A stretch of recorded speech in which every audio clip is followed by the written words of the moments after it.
Hello, old dogs. This is your host and top dog, Bill Manacero. I hope you're having a blessed holiday and are getting ready for an amazing new year. Today's show is a special rebroadcast of one of our most popular episodes.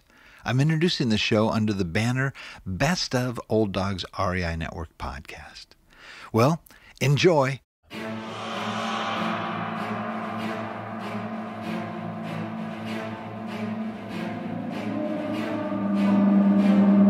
In a world where jobs are how most people make money, one man, one desire, one challenge dares to break the mold.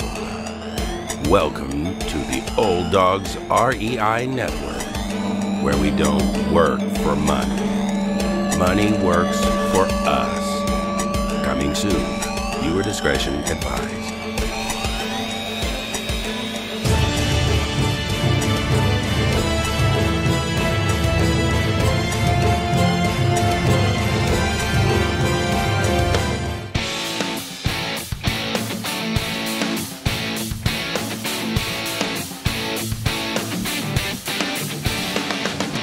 Welcome to the Old Dogs REI Network, where cash flow is king. Real estate investing, the means, so you can enjoy your retirement dreams. This is the show where we cut right to the chase. No sales pitch, no long monologues, just simple how-to real estate investing advice, so you can earn the passive income you need to enjoy your retirement today. And now, your host and chief old dog, Bill Manacero. Welcome to the Old Dogs REI Network. I'm your host, Bill Manacero, and this is the show where 50-plussers and anyone else who wants to join us get solid, no sales pitch real estate investing advice to help generate real cash flow. This podcast airs twice weekly on Mondays and Fridays, and if you aren't already a subscriber, go to iTunes, type in Old Dog, spelled D-A-W-G, find our podcast and subscribe. Well, we have a great show for you today. I got a fellow podcaster here with us. We're going to be speaking with Seth Ferguson, and he has more than a decade of experience in high-performance real estate. As the president of Alba Capital Group, he partners with investors to acquire and improve multifamily properties in key growth markets. Seth speaks about various real estate topics and strategy and is the host of Purchase to Profits, where he interviews successful real estate investors. Seth also holds his real estate broker's license in the province of Ontario and was thrilled to publish his first real estate book, Sell for More, in 2018. Well, Seth, welcome to the Old Dogs REI Network. Thanks very much, Bill. I'm really looking forward to this. You do a great job on your show, and you definitely have a voice for radio. So. I got a face for radio, that's for sure. That's right.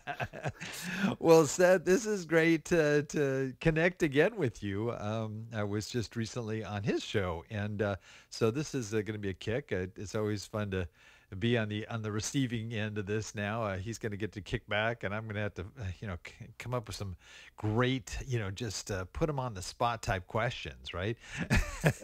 I'm ready for it. Give me your best. So. Give me your best shot. Right? Well, Seth, this is going to be fun for me too, because I love Canada. I've been up there a lot of times, and it's just a beautiful part of this North American continent we're on here. I just love to hear also some of the unique aspects of investing up there. I know you do invest down here, I believe, too, but you can tell us all about that. Why don't you maybe just give me your story? Where'd you come from? How'd you get into real estate and all that kind of stuff? Yeah, for sure. So I got into real estate mainly because of my father. My father had recently purchased a real estate brokerage. So I had been living in Minneapolis doing hockey. I was a full-time hockey referee with aspirations of making it to the NHL. Wow. Many of the people I worked with are now in the NHL. I just didn't make the cut. So as I was still doing hockey, selling real estate on the residential brokerage side gave me a good opportunity to have a flexible schedule, so I could still travel around, do the games, and make a living at the same time. So that's how I entered real estate on the brokerage side. And then after a number of years, I've realized that it's the people who don't do the deals, like broker them, but it's the people who acquire the properties that truly build wealth over the long term. And that really flicked a switch in my brain. So I started learning more and more about real estate investing. This was before YouTube was a big hit. And now with YouTube and shows like yours and mine, that the wealth of information out there is just overwhelming. There's so much good stuff. And then I guess that the rest is history. That's great. Well, I would be curious to see. Now, you started obviously as a broker in Ontario, right? And did you also start investing in the same area, or did you start going other places right away? Or where? What about your investments? Where were they? Yeah, so my first investments were single family homes, and those were centered in and around. I live just outside of Toronto in a town called Milton, and my first investments were in Milton. It was a market I knew like the back of my hand. I grew up there. I sold real estate there, so it just made sense for me at that time to start acquiring property in the market I knew the best. Since then, my investing strategy has shifted over to multifamily, but for those first four properties, it was in and around my neighborhood.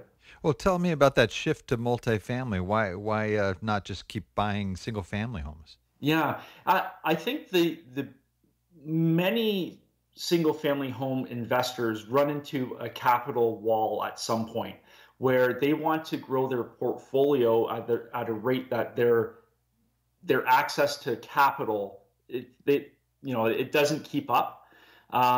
Also, I found the very successful investors that I was looking up to and taking advice from, they were able to use multifamily, that sort of asset, to scale their business in ways that isn't really possible with the single family portfolio. On my show, I speak with people who have purchased 86 single family homes in 1 year.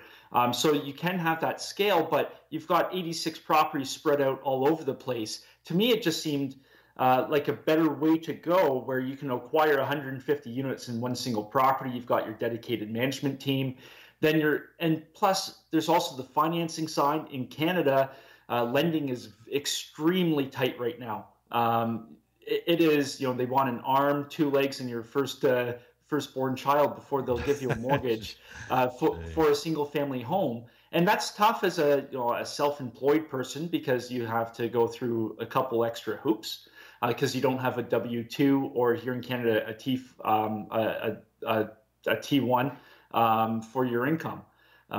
So it was multifamily appealed to me for those reasons, mainly for the scale of it. I'm able to purchase those properties with investors, leverage their funds, and really drive a value add system to generate those returns.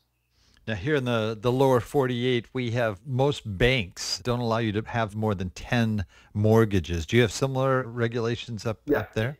It's the same thing. And it just makes it quite challenging. Then you have to get into the partnership, so you have somebody else on title of the house and carrying the debt for you. Like I said, there's many people who are incredibly successful at that single family niche or niche. I just felt, for me, with my goals of real estate, multifamily was a better vehicle to accomplish those goals.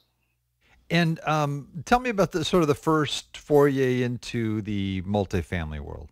Yeah, so we are right smack dab in the middle of the first foray.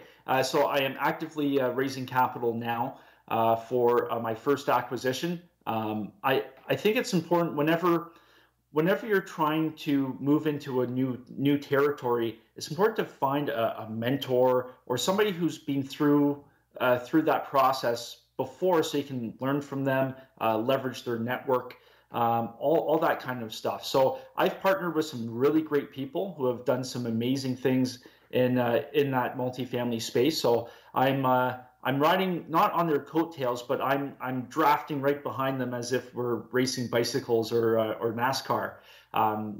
Taking any tips they have, learning from what they've done before, and hopefully improving on it somewhat. Do you have anything under contract at this time, or you're just basically raising the funds and then we'll look to acquire something at that point? Yeah, so right now I do not have a deal on contract. I want to have about $2 to $4 million committed before I put a deal under contract. So right now, like I said, I'm actively meeting with accredited investors and having those initial conversations about our strategy, our take, and what we see in terms of the markets we're looking at, in terms of how to drive that value and really push those returns. Well, that's great. Now, you still have your single-family homes still, right? Yeah. So well, we can probably touch on this a little bit later on if you want to get into the extreme challenges I'm facing right now. But yes, I do have the single-family homes. There's a personal situation in the works right now that will probably wipe out most of it, unfortunately. So it's we'll see how that goes. Wow, you got my curiosity going here. Yeah, yeah. Wow. And maybe just kind of taking a step back then, looking more at sort of the fundraising side. Now, how in the world did you launch into that? And what has been sort of your most effective way to attract investors? Yeah, I think for anybody, you have to leverage your network that you already have. There's no point in doing cold calls to people. Cold calls, if we're basically in a sales business. The money raising business is like sales. You have your lead funnel, and it's always better to have a warm lead rather than a cold lead. And you generate those warm leads from your network because whether it's your uncle knows somebody who's an accredited investor, that's a warm introduction, and your chances of closing are a lot higher when you're walking in for that first initial meeting or having that conversation. There's less walls or barriers up between you two. So for myself, it was just a matter of letting everybody I knew in my network what I was now doing. I think I was fortunate in that I built a very successful real estate brokerage business for about 10 years.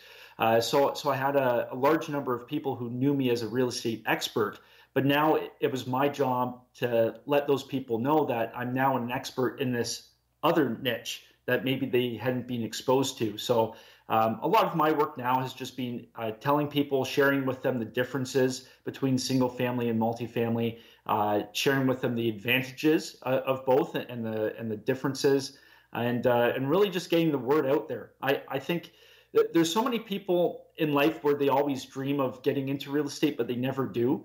So those are the type of people you're trying to reach out to. They know real estate's good. They've always wanted to do it, but they've never pulled the trigger. So they just need an experienced expert to help them. Maybe they would come in as a limited partner. They don't have any real estate experience, but they want to take advantage of the great things multifamily has to offer. Now, when you made that transition from broker to investor, were there certain challenges that you encountered as you were seeking to acquire properties? I don't think so. I wouldn't say challenges. It's just you have to learn how to separate the two businesses. You can't on your broker side, it's all about customer service and all that. On the investment side, you have to just look at the numbers and look at the long-term growth. And I think I'll say something that might be a little divisive here, but just because somebody's a real estate broker doesn't automatically mean that they're an expert in real estate investing. There's many real estate agents out there that I know who are amazing at the sales job, but they don't understand very much about the investing side of real estate. So I think it's important to make that differentiation. Gotcha. And Yeah. what is the market like right now up there in terms of just as you've been out there seeking good properties? I'm sure you're looking for properties that you can get at some sort of a discount, I would imagine. As far as good investments are concerned. Yeah. Would you like me to speak on the multifamily or the single family or both? Both, actually. Yeah, I'd like Okay. to hear on both. Yeah, so with here in the Greater Toronto area, things have cooled off. We had the peak of the market in the spring of 2017. Last year, sales volume was at a very low level. Prices had eased up. So I would say, depending on your submarket, you could be in buyer market territory. So now's a good time to be looking to acquire properties. I do have some clients still on the brokerage side that we're actively looking and scouting for them to get them into whether it's their first or second or third rental property. On the multifamily side, here in Canada, cap rates are extremely compressed. We have people buying places in Toronto at a 2.5 cap, which is a different ball game altogether. Sounds like So Southern California. Oh, it's just crazy. We do have, the key market drivers and the fundamentals are solid. That just the sheer population growth and the in-migration. For the next 20, 30, 40 years, the Toronto area is just going to be one huge growth. There's 200,000 people moving here a year. So that's really fueling a lot of it. But for myself and Alba Capital Group, which is my multifamily investment business, we're looking in markets such as Houston. I really like Houston, and so we're building those relationships. We're underwriting deals on a weekly basis right now. Just to as soon as we have those funds, we're ready to pull the trigger and get something under contract. And what kind of criteria do you have for the properties, the multifamily properties you're looking for? Yeah, we're certainly looking for anything over 100 units. I like the scale aspect of it, so we're preferring in that 150 to 250 range. I'm a big believer in the value add system, so ideally we would be looking at something where it needs that lipstick renovation, nothing too heavy, but just your typical lipstick stuff, kitchen refacings, some floors, paint, that sort of thing.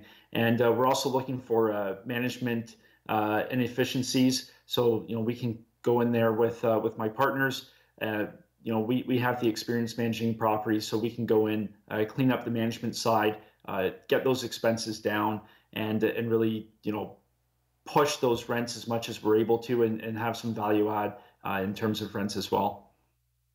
What kind of challenges are you facing in trying to find the right properties in the Houston area? Well, like most markets, multifamily right now is pretty heated. The great deals are few and far between. So right now we are leveraging our contacts with brokers right now. And this goes back to getting the right people on your team. The guys I have working with me, they've been around for a long time. They know exactly what they're doing. So I'm able to leverage their experience to get those introductions and contacts with people that would probably not even pick up the phone for me if I didn't have those guys on my team. But I think right now, and I get this message from a lot of the investors I speak with on my show, you can't be trigger happy and just do a deal just because you have to do a deal. In the way the environment is right now in multifamily, you have to be patient. Like, you have to be aggressive in finding those deals, but you have to be patient where you're not jumping the gun on a deal that might work. You still have to have your solid underwriting. And I've noticed that because some people send me their underwriting on deals all the time, I've noticed that some people might be being a little bit too aggressive in how they're underwriting the deal right now. And they're not taking that conservative approach that they might have, a couple of years ago. Sure. Well, you've been an investor for what, 10 years now, right? So I just trying to, as you look back, maybe it's more recent too. What would you say maybe your biggest mistake was in that process? I would say the biggest mistake was not speaking with the lawyer before adding an X to title on a whole bunch of properties. Really? Tell me about that. So this goes into the personal situation in which I find myself now. So unfortunately, there's a messy separation where somebody wiped out the bank accounts, and took a whole lot of money and stuff.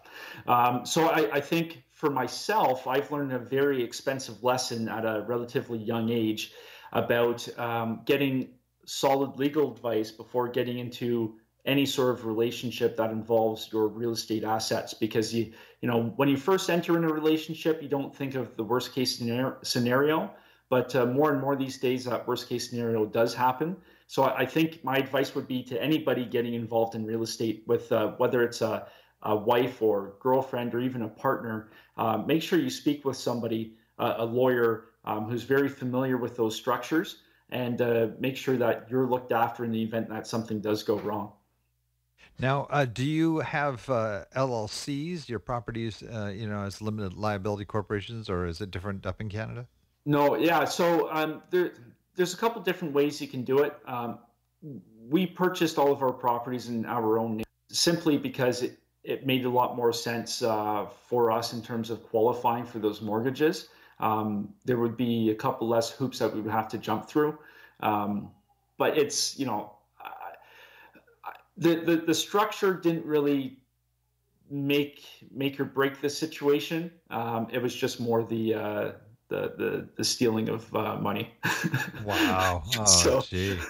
so it is what it is. So it's getting a good lawyer on your side before you actually set up your real estate investing or real estate business, right? I would imagine. Huge, and most people, and myself included, when you get into real estate investing or get into a relationship, everything, it's roses all over the place. But as you know, because you've been around for a while in the investing space, real estate deals go south.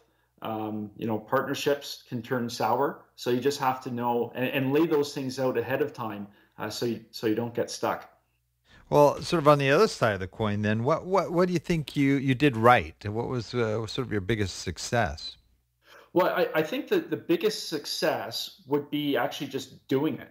And I know it sounds so cliche, and everybody says you just have to take action, but it's so true. I know with the real estate sales side, I'd always have people approach me and say, "Hey, I really want to get into real estate. Can you show me how to do it?"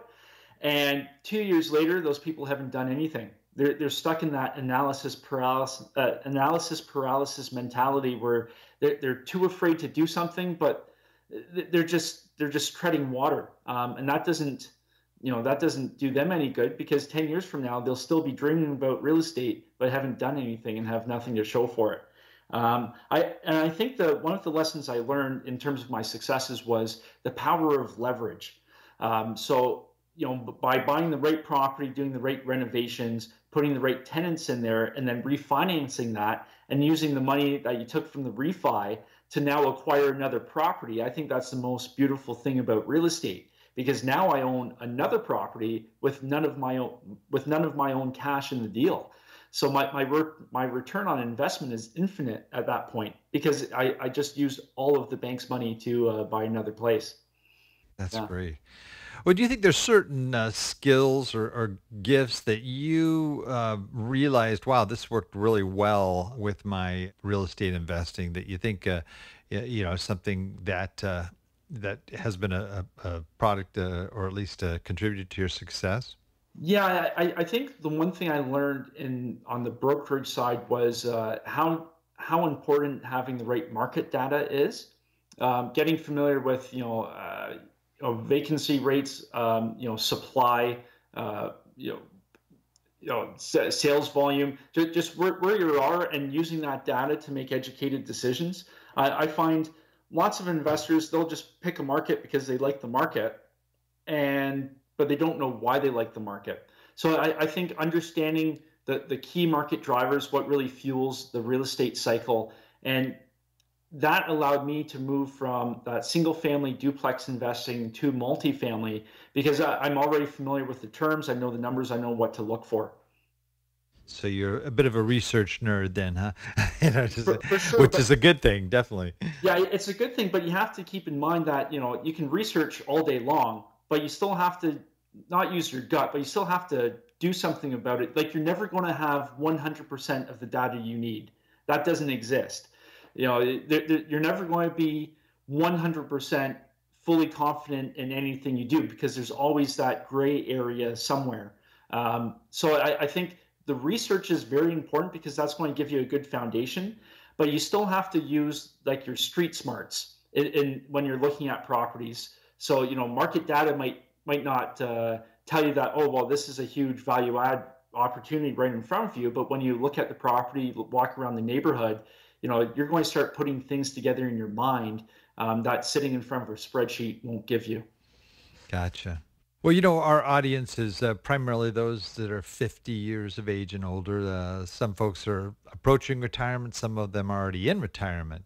And so we have a sort of a different situation, whereas a young guy like you've got, many years ahead. You can plot things out, over a 20, 30-year timeline and so forth. But generally the folks that we're speaking to are folks that kind of have built up most of their wealth already, and, or they're already in it, they're already in retirement, and they're, looking for additional income, basically in the form of cash flow. What suggestions or advice would you have for that group in terms of getting started and being effective still in their situation? Mm-hmm.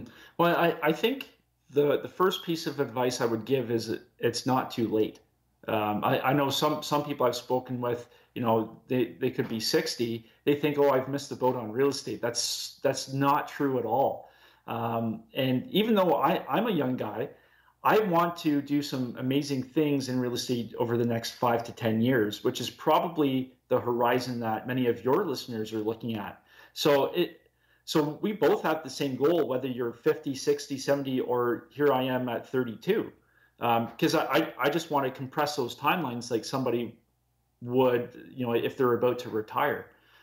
There's deals out there every day, and it's just a matter of finding those deals. And I would also say that when you're looking at deals, always have your end goal in mind. So, if you're looking at retiring in a couple of years and want to live off that cash flow, look at the deals and look at the structure of how you build your portfolio that will let you accomplish that. I find lots of people, when they first get started in real estate investing, they don't have a plan, and they just start acquiring properties, willy-nilly without any sort of structure or any sort of plan. Work backwards. Say, I want to live off of X amount of passive income in 5 years' time. Then work backwards and figure out what you have to do and what properties you have to acquire to make that happen. I think that would be my best advice. Great, thank you. Well, what about your current business? It sounds like you're definitely on a new trajectory here. And what sort of your goals for the short term and long term? Yeah, so my short term goal is, with Alba, we will be having our first deal under contract by July this year. That's our goal. So we're going to be acquiring our first 100-unit plus property with a capital raise of probably about $4 million. That's our short-term goal. Long-term goal, over the next 10 years, I want to have $1 billion of real estate under management. Oh, that's great. That's great. Well, going for the gusto there. You have to go. You have to go big. You can't go small. Yeah, you got that right.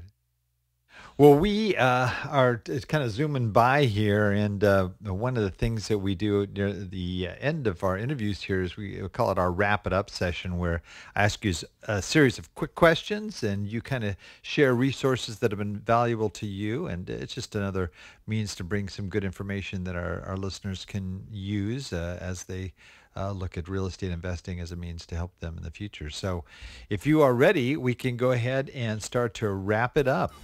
I'm ready. Okay, favorite real estate book? I would say The Millionaire Real Estate Investor by Gary Keller. Great book, yes. How about the favorite just general business book?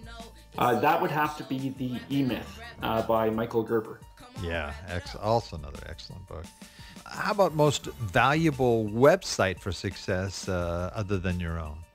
I would say Bigger Pockets is a good resource for people getting started. Yeah, good. Another good one. How about any favorite apps that you might use on your phone that have been valuable for you? I would say the Google Calendar. That keeps me organized. That's great. That's great. Yeah. And how about a favorite quote? My favorite quote would be, if you think it's expensive to hire a professional, wait until you hire an amateur. That sounds like my quote for contractors. And Yeah, it's so true. It proves itself true time and time again. oh man, you got that right. Yeah. And then this one here, if you basically lost everything you had and built up over the years here, and all you were left with is $1,000 in cash, what would you do with that $1,000 to relaunch your real estate investing business? Yeah. I think this question is extremely relevant because I am in that situation at the moment. Wow. So how I would use that $1,000, I would use that to build a platform in which I could share my knowledge with other people, which is exactly what I'm doing on my show, Purchase to Profits. I am sharing the knowledge and experiences I've had over the past 10 years and sharing the experiences my guests have had.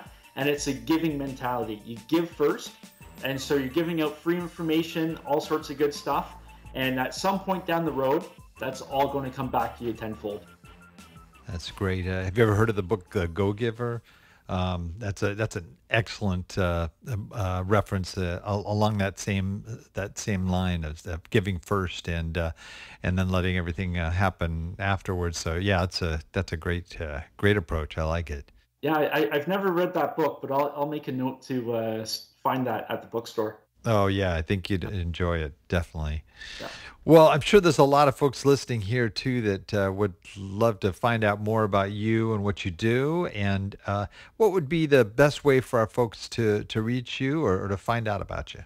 For sure. So I will direct them to two websites. So the first website is sethferguson.org. You can find my background, information about Purchase to Profits, all that sort of stuff.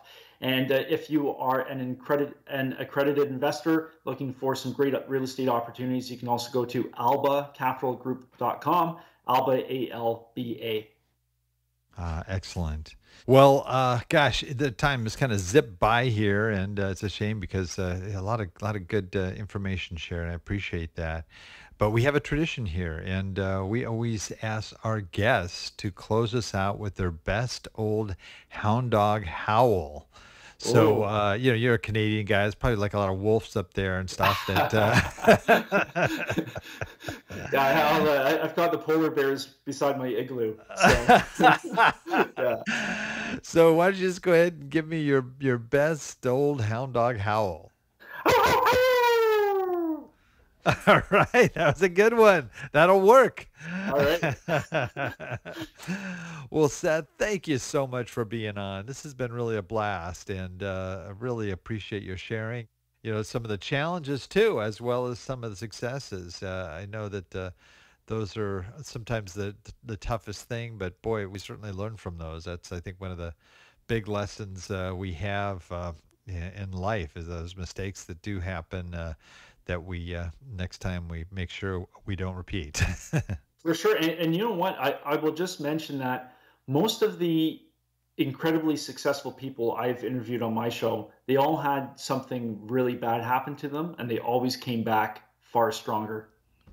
Yeah, well, that's the truth. If you look at even the world's wealthiest men, they've been through many a failure in their life, some multiple bankruptcies and other major disasters. But it's that persistence and that drive to just keep on moving forward and keep plugging on that really will get us where we ultimately want to go. So I agree with you on that one. Absolutely.